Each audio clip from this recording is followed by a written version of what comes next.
अस्सलाम वालेकुम रहमतुल्लाह। मैं शम्स तबरेज़ कासमी और आप देख रहे हैं मिल्लत टाइम्स। 20-22 दिनों की छुट्टी के बाद दोबारा मैं मिल्लत टाइम्स की स्क्रीन पर मौजूद हूँ। इन दिनों में कहाँ गायब था, किस वजह से मैंने छुट्टी ले रखी थी, मिल्लत टाइम्स पर ही एक वीडियो में मैंने पूरी वजह बताई है। अगर आपकी दिलचस्पी हो तो उस वीडियो को जाकर ज़रूर देखेगा। बहरहाल आइए आज की इस वीडियो में या इस प्रोग्राम में हम बात करने जा रहे हैं देश में पिछले 4 दिनों में कत्ल के पेश आए लगातार 4 वाक़यात के बारे में। पिछले 4 दिनों में हमारे हिंदुस्तान में कत्ल का लगातार 4 मामला सामने आया है। और जो कत्ल का मामला है इसे मॉब लिंचिंग नहीं बल्कि टारगेट किलिंग आप कह सकते हैं। मॉब लिंचिंग एक अलग इस्तिलाह है, टारगेट किलिंग एक अलग इस्तिलाह है।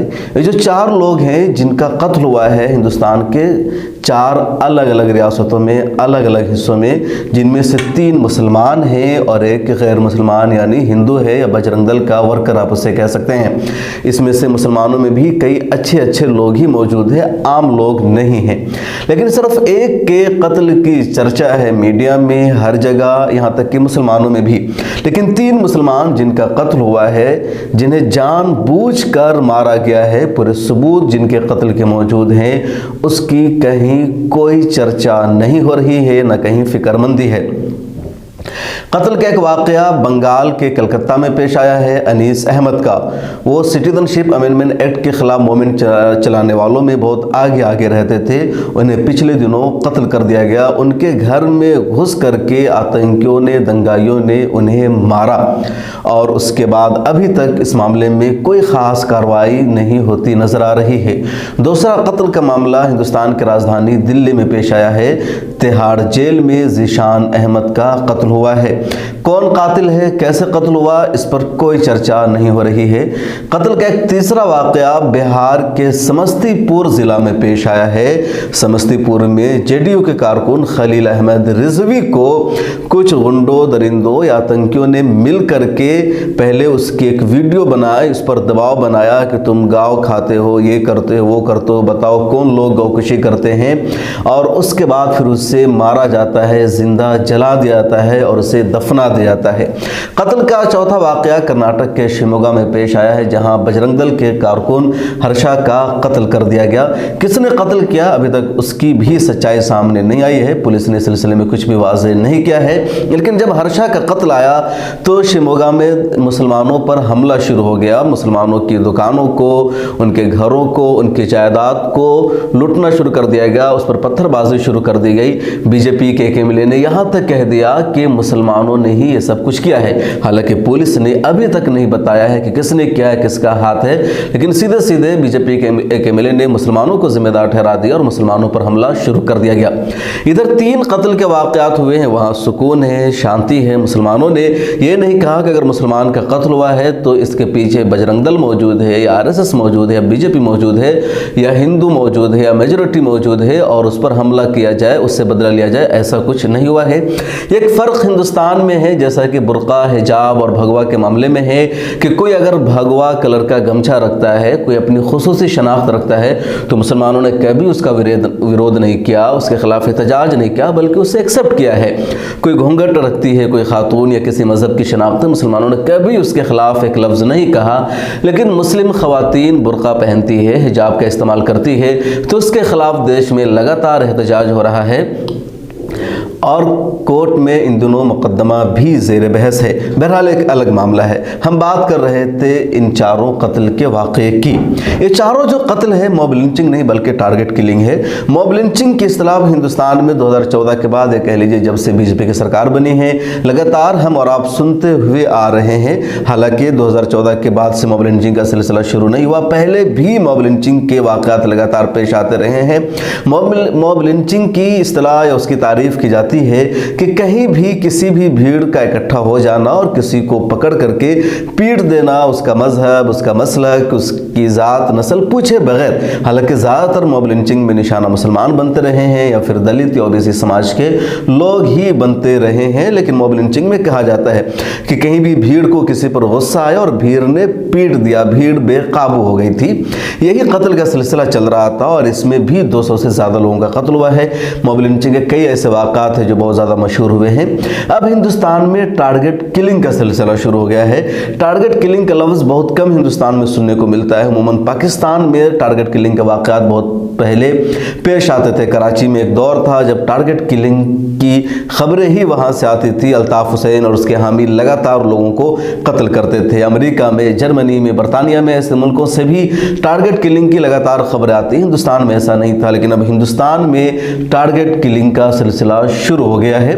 शिमोगा में बजरंग दल के वर्कर का जो कत्ल हुआ वो भी टारगेट किलिंग है। जो भी कातिल है उसको गिरफ्तार किया जाना चाहिए। हालांकि जो भी कातिल है उसको गिरफ्तार किया जाना चाहिए, उसका सच सामने आना चाहिए और बिला वजह किसी को जिम्मेदार नहीं ठहराना चाहिए। बिहार के समस्तीपुर में जो कुछ हुआ खलील अहमद रिजवी के साथ वो सबसे ज़्यादा शर्मनाक है।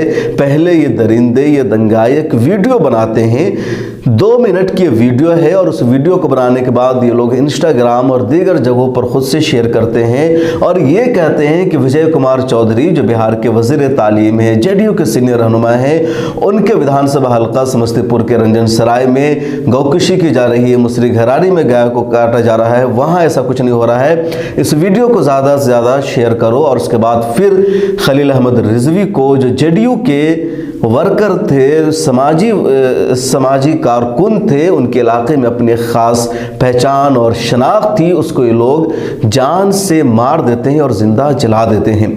ये 2 मिनट की वीडियो पहले आप सुनिए। आपने सुना है 2 मिनट की वीडियो जो सोशल मीडिया पर भी वायरल हो रही है। खुद मिल्लत टाइम्स पर भी ये वीडियो डाली गई है और 3 मिलियन से ज़्यादा लोगों ने इसको देखा है। लोग लगातार फ़ोन करके पूछ रहे हैं कि ओरिजिनल वीडियो है, हकीकत पर मबनी है या किसी ने टिकटॉक तो नहीं बनाया हुआ है, रील तो बना करके नहीं डाला हुआ है। लोगों को देख करके ये लग रहा है, आप अंदाज़ा नहीं लगा पाएंगे कि किस तरह इन लोगों ने पहले वीडियो बनाई और उसके बाद कत्ल कर दिया। पुलिस से हमने बाज़ाब्ता तफ्तीश की, मिल्लत टाइम्स के शायान अस्कर ने बाज़ाब्ता एक वीडियो बनाई इस पर, जिसमें पुलिस का वर्जन भी मौजूद है और पुलिस ने भी इस वाक़े को एक्सेप्ट किया है कि वाकई में कत्ल हुआ है। पुलिस ने इसे दूसरा रंग देने की कोशिश ज़रूर की है, लेकिन पुलिस के पास मिल्लत टाइम्स के सवालों का कोई जवाब नहीं है। यानी एक टारगेट किलिंग हुई है समस्तीपुर में, खलील अहमद रिजवी को मारा गया है और महज शक की बुनियाद पर, महज एक किसी भी वजह के बगैर, जो अफसोसनाक है। और अभी तक इस सिलसिले में कोई बड़ी कार्रवाई सामने नहीं आई है। सिर्फ एक की गिरफ्तारी का दावा किया जा रहा है, बाकी अभी तक किसी के खिलाफ कोई एक्शन नहीं लिया गया है। बंगाल के अनीस अहमद आलिया यूनिवर्सिटी के तालिब इल्म थे, सीए मूवमेंट में पेश थे, एक्टिव रहते थे हमेशा। हाल ही में उन्होंने सेकुलर फ्रंट ऑफ इंडिया जो अब्बास सिद्दीकी की पार्टी है उससे वाबस्तगी इख्तियार की थी। वो एक तरह से ममता बनर्जी के हुकूमत के खिलाफ या उनकी सियासी पॉलिसियों के खिलाफ भी बोलते थे। उनका कत्ल हो गया। किसने कत्ल किया अभी तक ये सच सामने नहीं आया है। ताज्जुब की बात यह है कि आज कलकत्ता में सड़कों पर स्टूडेंट्स निकले थे कातिलों की गिरफ्तारी के लिए एहतजाज करने, सीबीआई जांच की मांग कर रहे थे, तो ममता बनर्जी की पुलिस ने उन पर भी लाठियां चलवा दी, लाठी चार्ज कर दिया गया, प्रोटेस्टर्स को मुंतशिर कर दिया गया और ये पूरा मामला बंगाल में सामने आया है। यानी वहां भी मुसलमानों के साथ ही हो रहा है और अभी तक इंसाफ नहीं मिला है। कहा जा रहा है कि 2 लोगों को गिरफ्तार किया गया है। अनीस अहमद के भाई कह रहे हैं कि मुकम्मल तौर पर इंसाफ उस वक्त मिलेगा जब सीबीआई इंक्वायरी होगी और ममता हुकूमत सीबीआई जांच से रोकना चाहती है। उनका जो कत्ल हुआ बड़ा अजीब गरीब मामला, तो घर में मौजूद थे, एक जलसा हो रहा था, जलसा से अपने घर आए थे। उसके बाद ही कुछ शरपसंद अनासिर आते हैं, दरवाज़ा खटखटाते हैं और कहते हैं अनीस अहमद कहाँ है। उनके वालिद कहते हैं कि अनीस अहमद जलसे में गया था। वो शरपसंद अनासिर कहते हैं कि नहीं, वो जलसे से आ चुका है, अब दरवाज़ा खोलो। और फिर जा करके घर की दूसरी मंजिल पर सो रहे थे, वहाँ उन्हें मार दिया जाता है। दिल्ली के तिहाड़ जेल में ज़ीशान अहमद का कत्ल हो गया और अभी तक कोई चर्चा नहीं है, किसी के खिलाफ कोई एक्शन नहीं लिया गया है। उत्तर प्रदेश का चुनाव है, सब लोगों की नज़रें वहाँ हैं, मिल्ली कायदीन भी वहाँ मौजूद है या उन पर नज़रें टिकी हुई है कि किसी तरह से योगी की हुकूमत को हटाना है, समाजवादी की सरकार आ जानी चाहिए। सब लोग अपनी अपनी कोशिश कर रहे हैं, लेकिन इस बीच इतने बड़े बड़े वाक़यात सामने आ रहे हैं, इस पर कोई चर्चा नहीं, कोई तस्करा नहीं। हिजाब के इशू पर सबकी नज़र है, लेकिन लगातार जो टारगेट किलिंग हो रही है उसे मौजू नहीं बनाया जा रहा है। मीडिया में इस पर कोई चर्चा नहीं है। बजरंग दल के वर्कर का कत्ल होता है तो मुसलमानों पर हमला कर दिया जाता है, उससे लोग फसाद कहते हैं या तशद्दुद कह रहे हैं, लेकिन मुझे लगता है कि ये तो सीधे सीधे मुसलमानों के घरों पर ऊपर हमला था शिमोगा में। हालांकि शिमोगा में हालात इस वक्त कंट्रोल में है, मुसलमानों की दुकानों का, उनकी जानों का नुकसान हुआ है, रद्द-ए-अमल में किसी की मौत नहीं हुई है, लेकिन दूसरी तरफ 3 और मुसलमानों का पूरे देश में कत्ल हो गया। इस पर कोई एक्शन नहीं लिया जा रहा है। जो लोग मुजरिम हैं उनके खिलाफ गिरफ्तारी नहीं की जा रही है, जो अपने आप में एक शर्मनाक मामला है। ऐसे लोगों के खिलाफ एक्शन होना चाहिए। और ये भी नहीं कह सकते कि इन सब जगहों पर बीजेपी की हुकूमत है, पुलिस बीजेपी की वजह से शह में है। कर्नाटक में बीजेपी की हुकूमत है, लेकिन कत्ल का जो दूसरा वाकया बंगाल में पेश आया है वहाँ ममता बनर्जी की हुकूमत है। वो सरकार है जहाँ मुसलमानों ने पूरा मुकम्मल तौर पर एक तरफा वोट दिया था 30% ममता बनर्जी को। आज ममता बनर्जी से हमारे लीडर्स, हमारे लोग ये सवाल नहीं कर रहे हैं कि ममता बनर्जी की सरकार है, ममता बनर्जी की हुकूमत है, लेकिन क्यों अनीस अहमद का कत्ल हुआ? कातिलों के खिलाफ अब तक क्यों सख्त एक्शन नहीं लिया गया? क्यों ममता बनर्जी का अभी तक एक भी स्टेटमेंट सामने नहीं आया है? और शक लोग इसी वजह से कर रहे हैं कि अनीस अहमद का कत्ल इस वजह से हुआ कि ममता बनर्जी की सियासी आइडियोलॉजी को एक्सेप्ट करने के बजाय उसके खिलाफ यानी अब्बास सिद्दीकी की सियासी आइडियोलॉजी को फॉलो कर रहे थे। बिहार में खलील अहमद रिजवी का कत्ल हुआ, वो जनता दल यूनाइटेड के वर्कर थे। बिहार में भले ही एक साथ हुकूमत है बीजेपी और जेडीयू की, लेकिन बड़ा फर्क है। जेडीयू को एक सेकुलर पार्टी के तौर पर समझा जाता है, नीतीश कुमार को हिंदुस्तान में सेकुलर का बहुत बड़ा चेहरा समझा जाता है। खुद विजय कुमार चौधरी जिनका विधानसभा हल्का है वो एक बड़े अच्छे सुलझे हुए लीडर माने जाते हैं। उन्होंने थोड़ी बहुत कोशिशें भी की थी, पुलिस को फोन भी किया था। लोगों का कहना है कि उन्हीं के फोन की वजह से पुलिस ने की गिरफ्तारी की, लेकिन इसके बावजूद मामला ठंडा पड़ा हुआ है और कोई सख्त एक्शन नहीं लिया जा रहा है बिहार में। हालांकि एनडीए की हुकूमत है, मुकम्मल तौर पर बीजेपी की वहां हुकूमत नहीं है। कत्ल का तीसरा मामला दिल्ली के राजधानी हिंदुस्तान की राजधानी दिल्ली में पेश आया। ज़ीशान अहमद का कत्ल किया गया।